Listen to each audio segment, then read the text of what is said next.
नमस्कार दोस्तों, आप सभी का स्वागत है हमारे चैनल पर। और आज मैं आप सभी के लिए लेकर आई हूँ आषाढ़ मास का दूसरा अध्याय।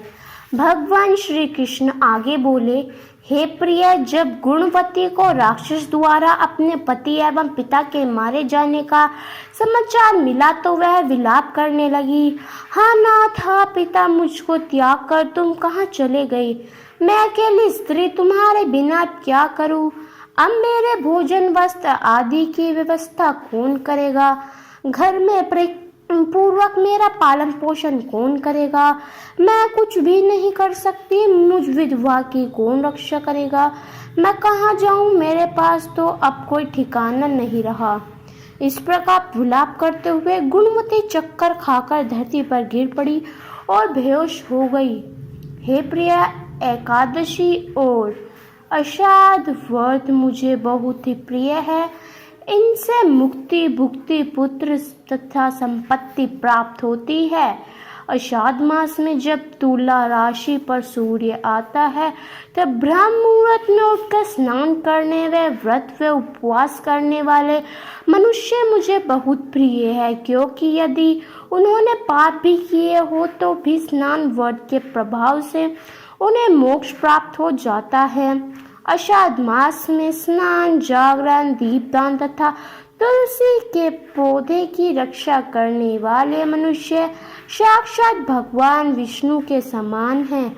आषाढ़ मास में मंदिर में झाड़ू लगाने वाले, स्वास्तिक बनाने वाले तथा भगवान विष्णु की पूजा करने वाले मनुष्य जन्म मरण के चक्कर से छुटकारा पा जाते हैं। यह सुनकर गुणवती भी प्रतिवर्ष श्रद्धा पूर्वक आषाढ़ का व्रत भगवान विष्णु की पूजा करने लगी। हे प्रिय, एक बार उसे ज्वर हो गया और वह बहुत कमजोर भी हो गई। फिर भी वह किसी प्रकार गंगा स्नान के लिए चली गई। गंगा तक तो वह पहुंच गई, परंतु शीत के कारण वह बुरी तरह से कांप रही थी। इस कारण वह स्थिर हो गई तथा मेरे भगवान विष्णु दूत से मेरे धाम में ले आए। तत्पश्चात ब्राह्मण आदि देवताओं की प्रार्थना पर जब मैंने कृष्ण का अवतार लिया तो मेरे गण में मेरे साथ इस पृथ्वी पर आए जो इस समय यादव है। तुम्हारे पिता पूजनीय वन में देव शर्मा थे, तो इस समय स्त्राजित है। पूर्व जन्म में चंद्र शर्मा जो तुम्हारा पति था, वह डाकू, और हे देवी, तू ही वह गुणवती है। आषाढ़ व्रत के प्रभाव के कारण ही तू मेरी अग्रणी हुई है। पूर्व जन्म में तुमने मेरे मंदिर के द्वार पर तुलसी का पौधा लगाया था। इस समय वह तेरे महलों के आंगन में कलवृक्ष के रूप में विधान है।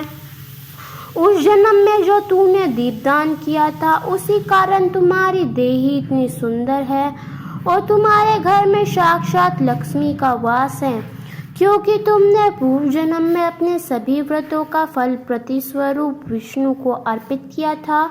उसी के प्रभाव से इस जन्म में तुम्हें प्रिय पत्नी हुई हो। पूर्व जन्म में तुमने नियम पूर्वक जो आषाढ़ मास का व्रत किया था, उसी के कारण और तुम्हारा कभी वियोग नहीं होगा। इस प्रकार आषाढ़ मास में व्रत आदि करने वाले मनुष्य मुझे तुम्हारे समान प्रिय है। दूसरे जप, तप, यज्ञ, दान आदि करने से फल प्राप्त कर कार्तिक आषाढ़ मास में किए गए व्रत के फल से बहुत थोड़ा होता है, अर्थात आषाढ़ मास के व्रतों का 16 भाग भी नहीं होता। इस प्रकार सत्यभामा भगवान विष्णु के मुख से अपने पूर्व जन्म के पुण्य का प्रभाव सुनकर प्रसन्न हुई। तो ये था हमारा आषाढ़ मास में दूसरा अध्याय। आपको ये कैसा लगा हमें कमेंट कर ज़रूर बताएं। आने वाले दिनों में हमारे चैनल पर बहुत से आषाढ़ मास के अध्याय और आषाढ़ मास की कहानियाँ आने वाली हैं। आप उन्हें अवश्य सुनिए। उन्हें सुनने से आपकी सभी दुरात्मा, बुरी शक्तियाँ आपके घर से चली जाएंगी।